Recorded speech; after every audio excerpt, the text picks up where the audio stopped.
If freedom is important to you, if control over your money, flexibility with what you do with your money, growing wealth is important to you, and doing so in a way that's outside of the risk of the stock market. Now, this video may be something for you to really pay attention to and consider the tool I'm about ready to discuss. So there's a lot of debate in finance about what tool should you use. There's buy term and invest the difference. There's different strategies amongst finance.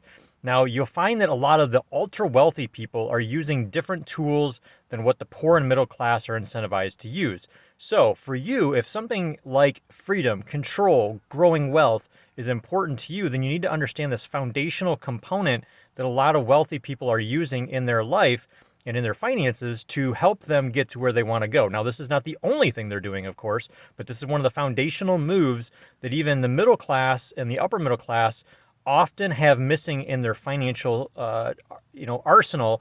That is one of the most efficient things that you can have to help you do more with your money, to put a dollar in and get multiple dollars back out. And that's kind of converse to what traditional investment and money advice is for the poor and the middle class. Typically, it's a dollar in and get a dollar worth of value.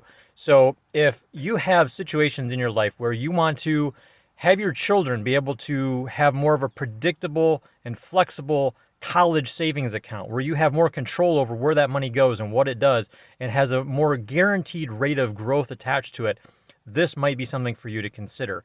If you're somebody that has a business and you want access to capital, you want to be able to do with your money what you want and not be at the mercy of the banks. And when an opportunity strikes to buy real estate or buy equipment or expand your business or do something that requires quick access to capital that you can control and you can control the repayments of, this might be a strategy for you to look at. Now, if you're entering retirement and you want to get rid of the 5 main risks that are there for retirees, that are related to the market, that are related to the amount of money that you need to accumulate, to the amount of money that you can spend in retirement, then you need to pay attention to this. Now, also, as you get later in life, long-term care becomes a major issue for a lot of people, and funding that can be something that is very important to consider in your planning along the way in your real estate or in your financial journey, right? So what am I talking about here?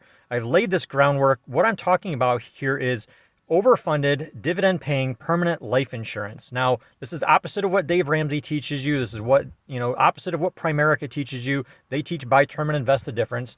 And I'm here to say that there are different tools in the financial world that apply to different scenarios, different stages of life.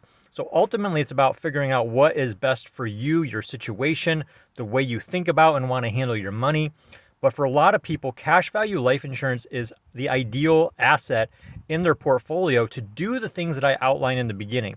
It is a great alternative or supplement to 529 college plans. It's a great way to put money in the safe bucket and not necessarily directly into bonds in your portfolio. If you read books like Tony Robbins' Money Master the Game, all the experts in there, primarily except for one in that book, talk about the ideal 60-40 portfolio. 60% in the market, 40% in bonds. Life insurance is invested primarily in bonds as well as other things, but it's a great strategy to guarantee a fixed, uninterrupted compounding rate of return, which removes stock market risk from a portion of your portfolio. You know down to almost the penny what your money is going to grow inside of a whole life insurance policy. Now, if you have a business or you want access to capital, that cash value growing inside of your life insurance contract gets more and more efficient every single year you have it in there. And you can actually use that as collateral and borrow some money against that life insurance contract to do certain things in your life or in your business. That's access to capital. The wealthy people that I talk to, that's one of the big things that they're looking for is control and flexibility over their money. They don't want a bank dictating what they're doing with their money. So that's a huge piece. Now, as you look at studies like the Ernst & Young study and a lot of the top financial minds right now, they're looking at the portfolio balance of having cash value life insurance as a part of your overall strategy. Now, I'm not saying that whole life is going to do everything for you. You still need to grow your money with the instruments that are best for growing your money, which usually is related to the stock market or whatever in alignment with the way that you want to invest. Maybe it's in your business, real estate, whatever. But having, that tool is very important, right? So in supplement to that, especially when you get into retirement years, you need to have something that is going to offset market risk. What are you going to do when the market drops? Especially once you get into retirement and you're wanting to turn income on from your investments.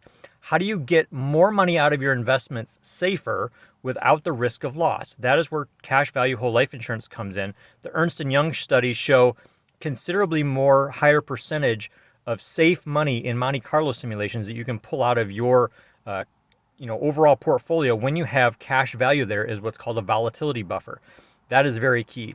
Cash value life insurance is also the most efficient way to leave a legacy for your children, because whatever money is in a cash value life insurance contract, when that death benefit pays out, it is typically a multiple of what you've put in there. It might be 5% more than what you put in there. Sometimes it can be 50% more, depending on when you pass and how the policy is structured.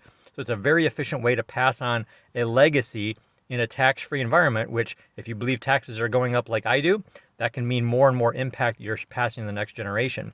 And that last piece is something that doesn't get talked about in the whole life insurance discussion. That's the living benefits that come with life insurance. I'm actually just right now at the end of working with a lady that her husband passed away years ago. She does not have anything for long-term care or any way to pay for care as she gets older if she needs it. And there's a lot of riders that come on whole life insurance policies that give you access to a portion of your death benefit ahead of time that can pay for chronic, critical, or terminal illness situations that can mean you have more control over how you use your money, and then specifically as it's related to your care when you need medical care, especially in the terminal illness. If you're somebody that's natural minded, want to have holistic medicine, and you don't want to be dictated by what the insurance companies are going to tell you can do for your health, that is a powerful play that you can have. So in short, those are the main benefits I see for whole life insurance. Now, if this is something that resonates with you, you want to know more about if this is a good fit for you and your situation, certainly comment with this video, get in touch with me, follow the links, and we can schedule a strategy call and go over it for you. That's all for right now. Take care, guys, and we'll talk to you soon.